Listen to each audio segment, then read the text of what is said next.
Hello, hello. This is Anna Imagination with the Healing Garden, and this is Psych Soup. So, I had a moment of clarity last night and this morning, and I realized that I basically need to condense all of my psych brain down into more digestible pieces. So, I had this really wonderful project that I started this morning, and it's been going fantastic. And I basically introduced something called Life Titans. And the three Life Titans are your identity. I talk about this in Shifting Perspectives this morning, but it's identity, it is the mind, the subconscious, and then it is the conscious awareness that is you. So, what basically, and these three things are either active or they are inactive. If they are inactive, then they are basically not doing the role that is required of them, which is the problem with the world today is there is a lot of people with an inactive conscious awareness or an inactive identity. The only thing that is up, operating, and functional inside of us is our subconscious mind that never sleeps. As a result, it is constantly going, it is constantly on, and it is constantly processing through information, more so when you're asleep. But the identity and the conscious awareness in most cases are inactive. And unless you had an ideal and perfected upbringing by healthy parents who did the job of protecting you constantly from outsourced information or threats or abuse, there's a very good chance that your identity and your conscious awareness were not raised with the ability or the awareness to become active. If anything, they were probably made inactive at a very early age, which is the problem. So I'm introducing basically today this concept of life titans, three particular groups: the identity, the subconscious mind, and you, the conscious awareness.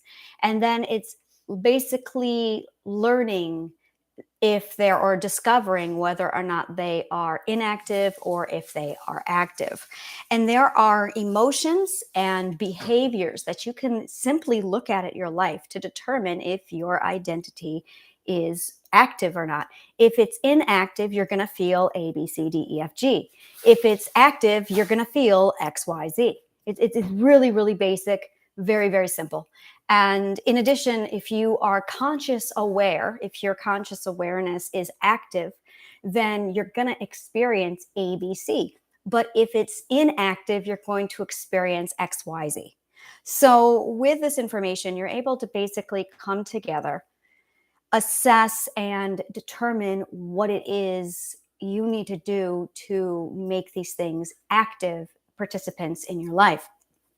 And how I do that is basically what all my programs and all my services is. Everything that I offer, my master classes, my power courses, I'll show you how to take these life titans and how to apply them to parenting. I can show you how to apply them to relationships and romance, dating, and love. And I can show you how to apply them to money and your career.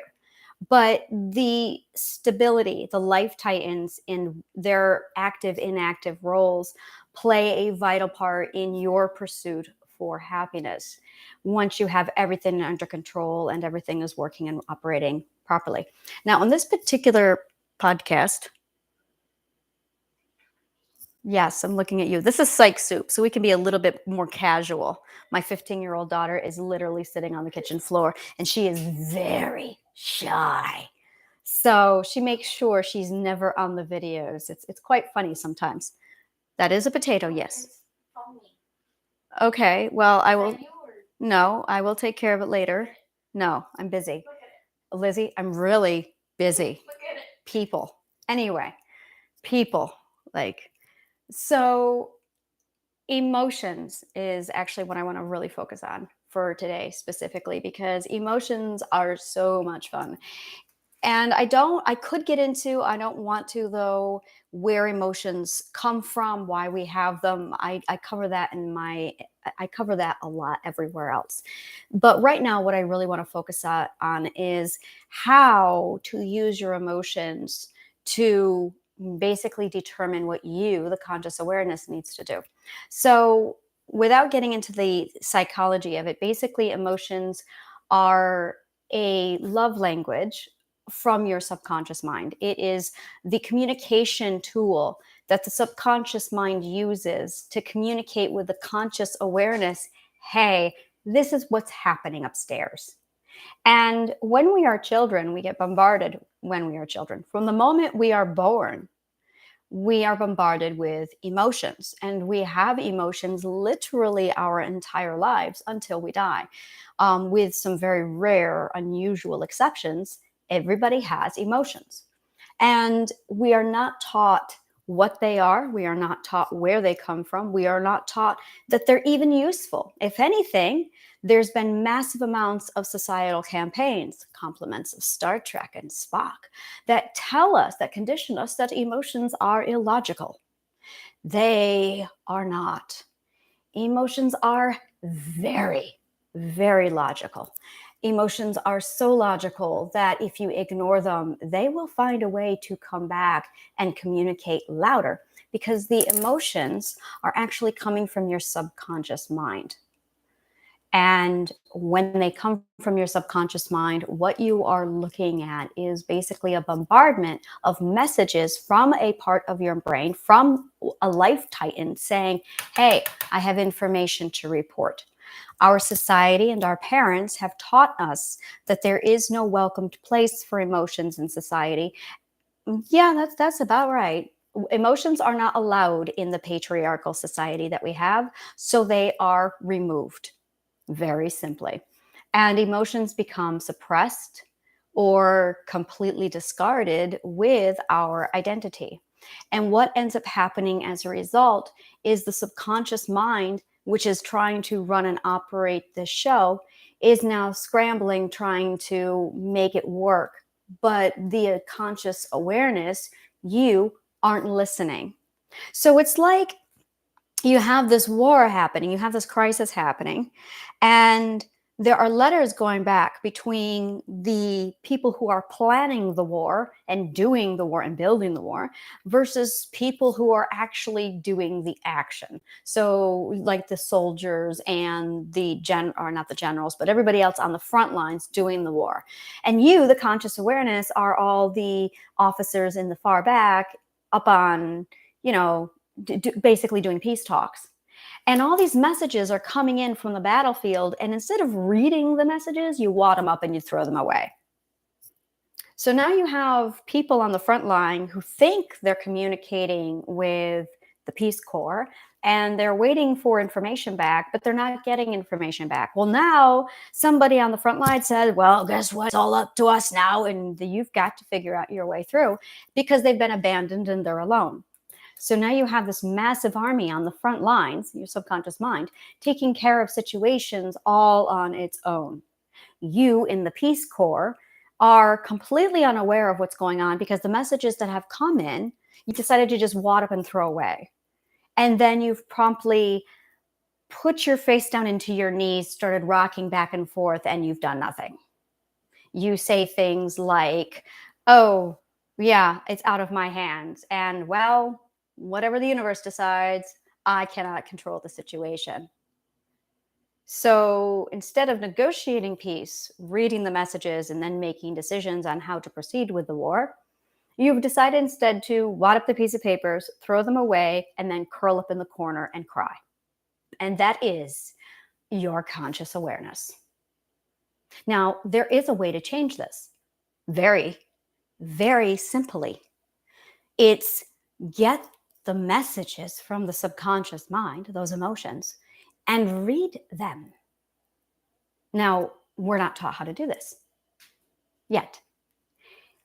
Every emotion that comes in basically is a status report of the mental health that's happening within.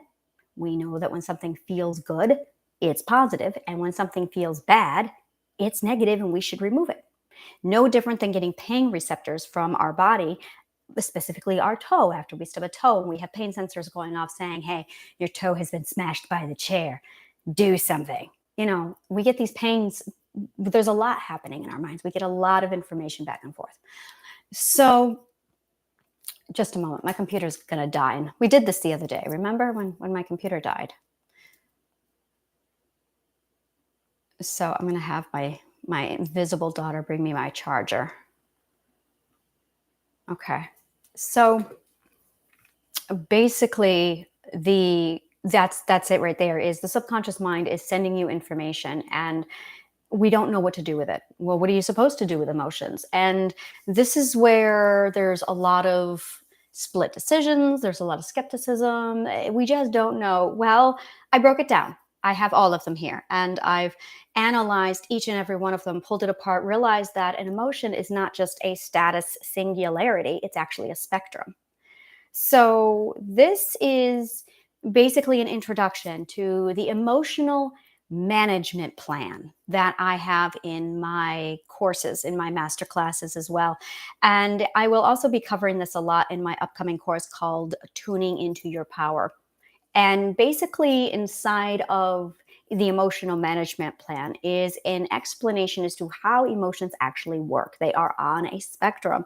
And one of my favorite emotions is comfort versus discomfort. So we basically have this spectrum where we have comfort over here and we have discomfort over here. But if you keep turning up that bar of discomfort turns into pain and suffering.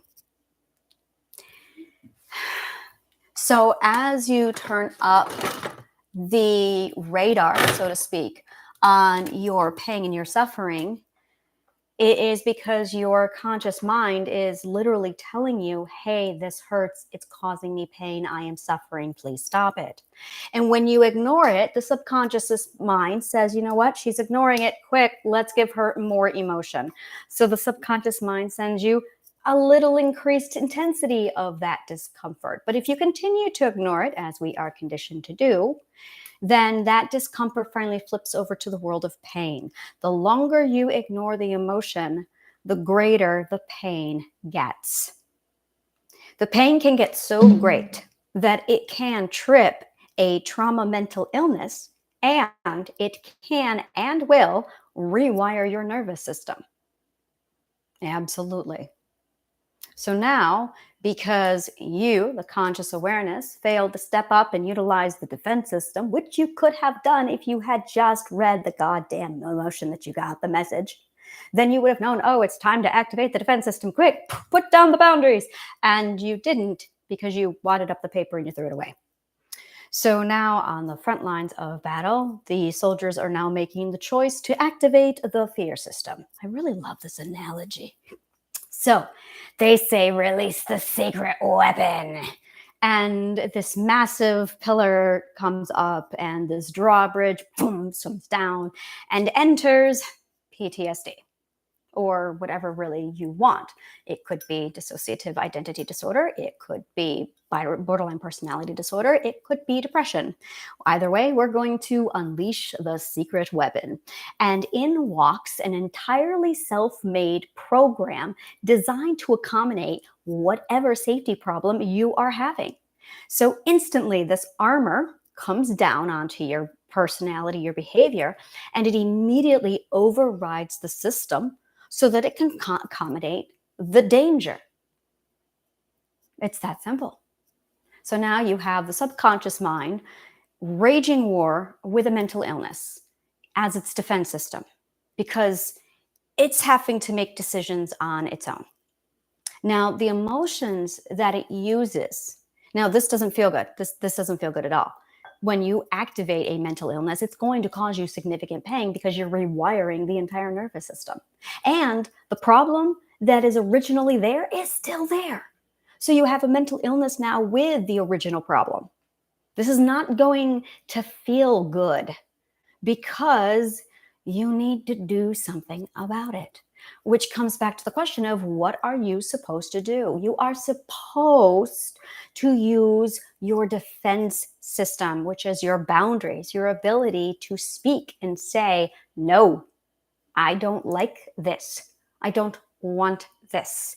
No, you are going to respect my boundary, or I am going to have to take action. You don't even get a warning. You are so toxic. I am just going to walk away. Boundaries. The problem is, one of the first lies we were given, I need to do like a whole video of just all the bullshit lies we were given, was that boundaries are bad. Now, these words were not spoken to us, they were taught through behavior to us. We think, oh, well, I never said that. Well, you don't just teach lessons through words. You teach lessons through behavior and action. And there's a lot of behavior and actions that are coming from our parents. This is another video in the future where I break down all the behaviors of a parent and what the behaviors do to your psychology. So you basically have your parents whose behaviors are teaching you thousands of lessons. And one of the lessons we are frequently taught is boundaries are bad. Boundaries equals no love, because boundaries equals makes mommy sad. See how that works? And when you make mommy sad, mommy's kind of your caregiver and your survival is dependent on it. So you don't survive if mommy is unhappy. So suddenly your value for your mother's happiness is really high, because if mommy's not happy, you're gonna die. Well, left over from 10,000 years ago when we were, different people then. So you don't want to make mommy unhappy. You want to make mommy, you want to make mommy happy. You don't want mommy sad. So that thing is in your brain from day one. And unfortunately, most mommies are mentally ill, as are most daddies. So what ends up happening is you have to basically structure your behavior around a mentally ill person. And what happens is some of that basic programming from their mental illnesses leak down into your life because you're not being raised by somebody who's healthy. And for instance, my mother hated boundaries. My mother loathed boundaries because of the way my mother was abused. So one rule in our house was you are not allowed to close your door, period. There are no boundaries. Boundaries equals secrets, and secrets is bad. And this is so trauma talking, people. This is what trauma sounds like. Boundaries are very, very good. And boundaries are not the same thing as secrets. Boundaries are rules. Boundaries are saying things like, excuse you, I have the right to protect my mind and my body. So thank you, but no thank you. That is a boundary. But we are taught instead that boundaries are secrets. And this is a very common lie that we are taught. So while all of this stuff is really awesomely going down, that subconscious mind is still firing emotion after emotion into you to communicate the situation. And these don't stop. Now, some people will do one of two things. The first person will just take it all in, and they cannot escape it, and they will take it all in, and they will probably be stepping around being very angry. They will constantly be walking around screaming and being hostile. They go from really, really energetic to really, really horrible, and they have severe mood swings. This is somebody who is getting bombarded by their subconscious mind's emotions, and they're not reading any of the messages, but they're taking them all in, and they just don't understand what's being said. It's like they're being handed a letter in a different language and they can't read it. But boy, are they getting something. They're getting a lot. The other kind of a person is your dissociative person. And this is the person who just shuts everything down. They get bombarded with those emotions and they just, I don't know what those are. I don't know what they are. I refuse. Take them back. You take them back right now. You return to sender. So you have return to sender people. And those are the people who cannot feel their emotions. So when you have, and that's it, you have somebody who cannot feel their emotions, or you have somebody who feels all of the emotions, and neither one of them understands them. These persons over here, by the way, I am the person who feels all the emotions. All the emotions. And my partner is the kind of a person who feels none of the emotions. None of them. He has shut them completely down. So, one of the things I had to learn was how to take those emotions and process them so I can understand what needs to be fixed where. Now, for somebody who doesn't feel any of the emotions because they return to sender, well, I'm going to be honest with you, I'm still working on it. I still am working on this one. I don't know yet. That's part of my research department. I will figure that out. It's easy if I can feel the emotion, if I can feel what's happening, if I'm going through it, I can, okay, I got it. And I can pull and I can access. But when I don't feel it, when I don't have access to the mental condition, I'm shooting in the dark. I'm at a significant disadvantage. So actually that is something I will be needing at some point is volunteers, people saying, hey, I'm the kind of person who can't access my emotions. Great. I want to talk to you. I'm going to need to ask you some questions. So basically when you get the emotions, you can determine what is going on mentally based on which emotion you get. This is beautiful. So if you receive fear, you are in a situation where your subconscious mind does not feel safe. And it's communicating to you, this does not feel safe, change the situation. But when we get fear, there's level 10 fear. And then there's like level 4 fear, and there's level 1 fear. Level 1 fear feels like discomfort. When you're with somebody and they say or do something and they make you feel weird, that's fear. Yeah, you're fine. Oh, yeah, sure. Let me go ahead and just kill it here. Nah.